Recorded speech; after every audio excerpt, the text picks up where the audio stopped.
So I'm going to talk a little bit about my grandfather, Grandpa McCafferty, as we called him. Um, he was how do I phrase it? I mean, I don't know. It's earlier memories, a man in his garden. He had to us a large garden in almost the whole area was almost like an Eden in some ways. We'd turn right off of the M59 with the Pontiac Airport to our left, and then we'd turn down this long road to this two house place. On the right side was Mr. Bryant. On the left side was my grandfather and grandmother, Grandpa and Grandma McCafferty.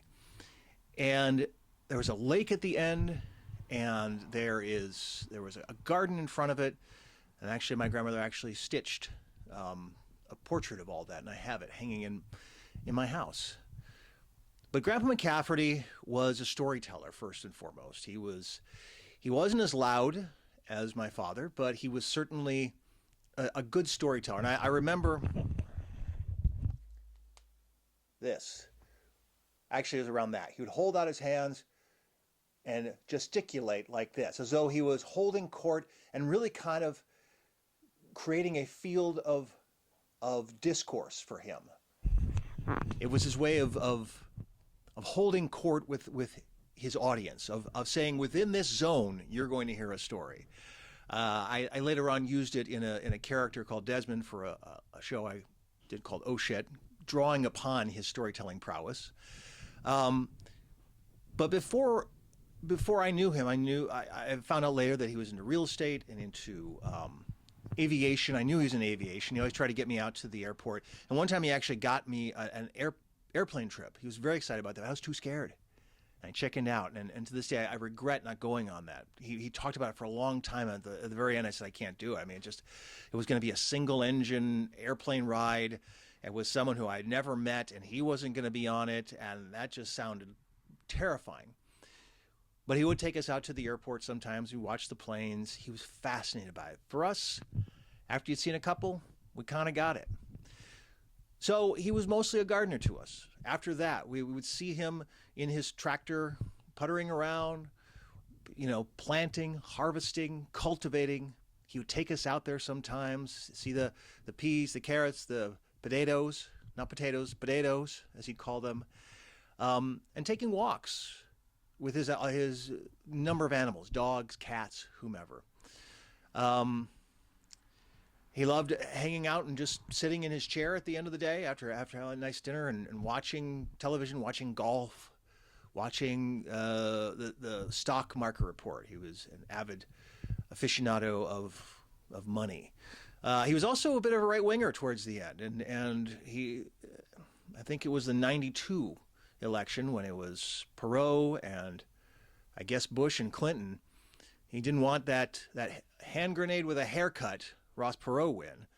And my dad and he would have somewhat spirited debates. My dad didn't care that as much as Grandpa McCafferty. Grandpa McCafferty was eager for a fight, but I do remember that. I remember us going on some trips with him down to the Keys, the Florida Keys. I remember us going to Cedar Point, and he rode the corkscrew, and he hurt his back. And I felt so terrible because we waited for a long time for that. And then he got it, he was having a great time, and then he hurt his back. Let's see, what else do I remember about him?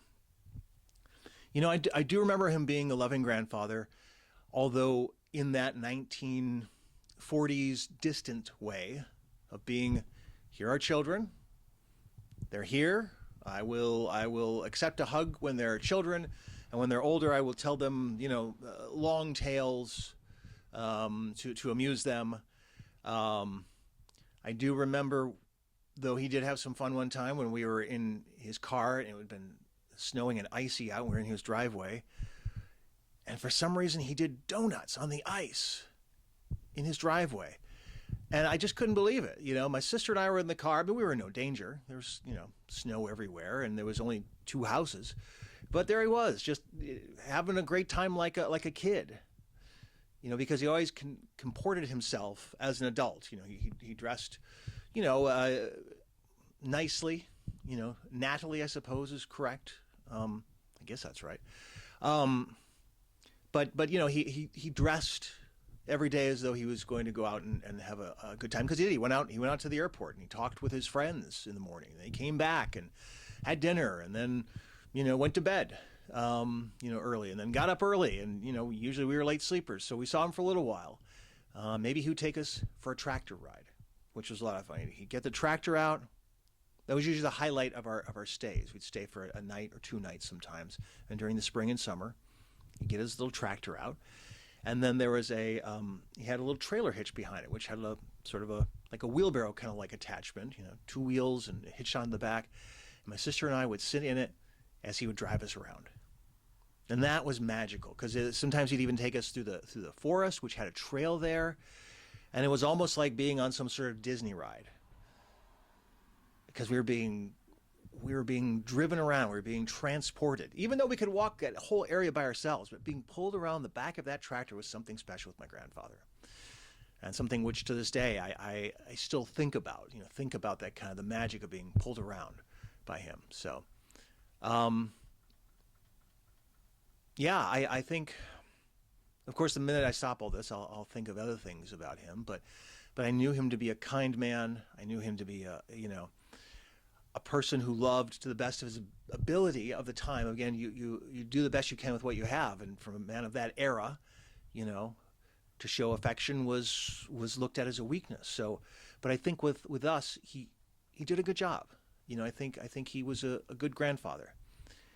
When he passed, we did take some stuff, but we were just too heartbroken to take more things out of the house, things that we had looked at with so much fascination. He had this airplane ashtray.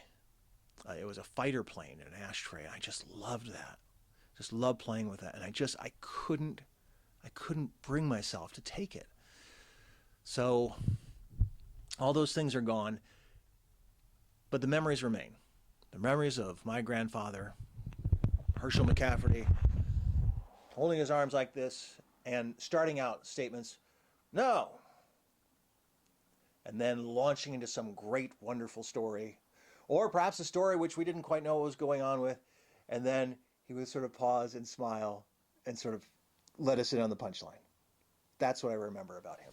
Those are the pleasant memories I remember about him, because I don't think there were very many unpleasant memories. In fact, I don't think there were any. And there it is.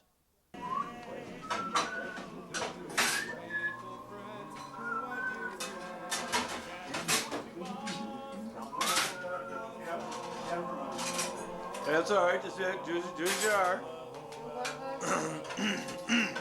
Don't wave on me. That's right.